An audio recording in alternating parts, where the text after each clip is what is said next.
C'était un matin d'hiver glacial, typiquement berlinois.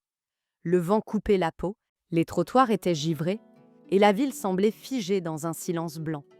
J'avais raté mon bus ce jour-là, et n'ayant pas de voiture, j'avais décidé de faire le trajet à pied jusqu'à mon travail. J'étais en retard, stressée, et surtout, je n'avais rien mangé. Trop pressée. J'ai toujours eu une santé fragile, et ce matin-là, je l'ai payé cher. Au bout d'une vingtaine de minutes de marche, tout a commencé à vaciller autour de moi. Ma vue s'est troublée, mes jambes sont devenues molles, et puis, le noir. Mais ce n'était pas un simple évanouissement. Dès que j'ai perdu conscience, quelque chose d'étrange s'est produit. Je me suis retrouvée dans un espace baigné d'une lumière douce, comme de la brume dorée mêlée à un souffle tiède. Il n'y avait plus de froid, plus de peur, plus de stress. Je flottais, légère, presque sans forme, comme si mon corps n'était qu'un souvenir. Dans cet espace, j'ai eu assez bizarrement un sentiment frappant de déjà-vu. Autour de moi, des images ont commencé à se former. Des lieux, des instants, des visages, mon enfance, mon premier vélo, la voix de ma mère chantant dans la cuisine. Puis, je me suis retrouvée dans un autre endroit un peu plus sombre mais tout aussi doux.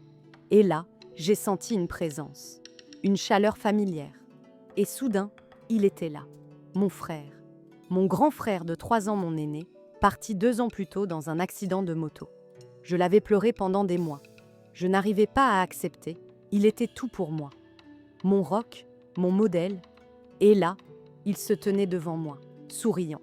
« Claudia, tu n'as plus besoin de pleurer, je vais bien. » Sa voix n'avait pas changé, mais elle vibrait différemment, comme si elle résonnait à l'intérieur de moi. Il s'approcha et me prit dans ses bras. Mais c'était étrange. Il ne me touchait pas comme un corps touche un autre.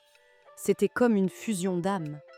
Là où je suis, il n'y a ni douleur, ni peur, ni manque. Je suis entourée d'un amour que tu ne peux pas imaginer. C'est comme rentrer à la maison après une vie d'exil.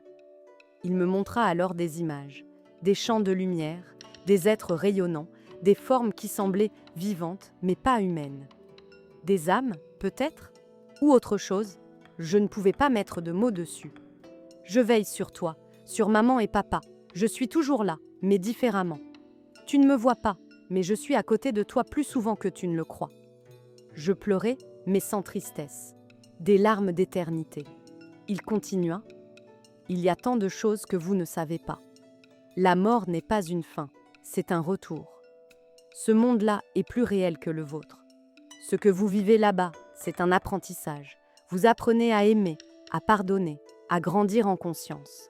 Chaque douleur, chaque joie a un sens profond, même quand vous ne le voyez pas.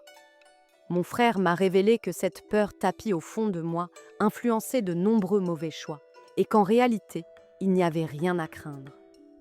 Alors, j'ai ressenti une forme de compassion envers moi-même que je n'aurais jamais cru possible.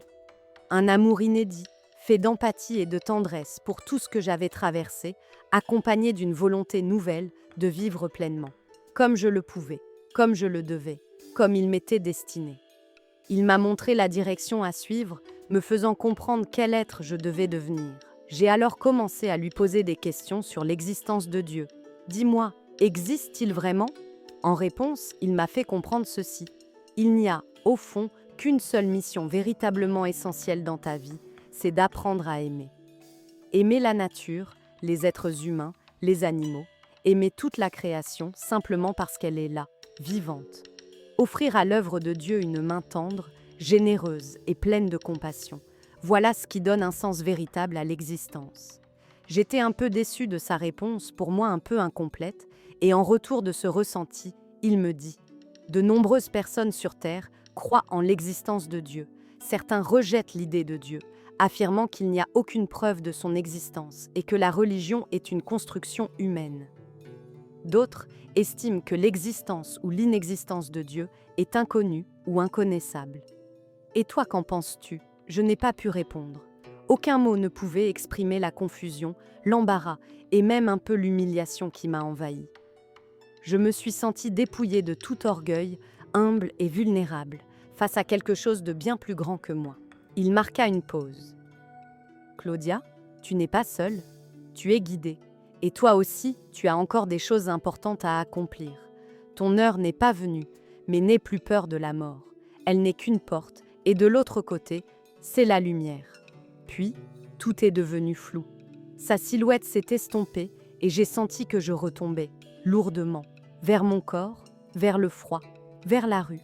Je me suis réveillée sur le trottoir, entourée de passants qui avaient appelé une ambulance.